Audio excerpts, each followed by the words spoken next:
Most of us, zakat is an obligation for people who earn a certain amount of wealth, who have retained that certain amount of wealth for an over period of year. Then zakat is an obligation on them. Alhamdulillah, the audience that is being addressed, alhamdulillah, majority of the people, if not all, are in a position to pay zakat, and alhamdulillah have been paying zakat.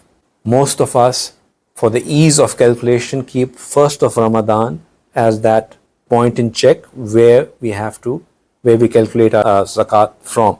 So that's another thing, that you don't have to pay your full zakat on 1st of Ramadan, but you have to calculate how much zakat is due on you by that time, if that's the checkpoint that you have kept.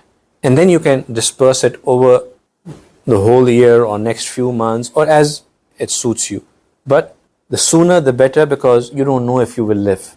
And I'll also say that if you haven't dispersed your zakat and you are keeping it to be done over the period of, say, next 6 months, 9 months, or 12 months, then keep it written down somewhere and let somebody know that if something happens to me, make sure you read this, so that there's a instruction left that this much zakat was due on you and it had not been paid, so that they can pay it on your behalf from the inheritance that they will get from you. Because otherwise it will be an obligation that would be left outstanding on you.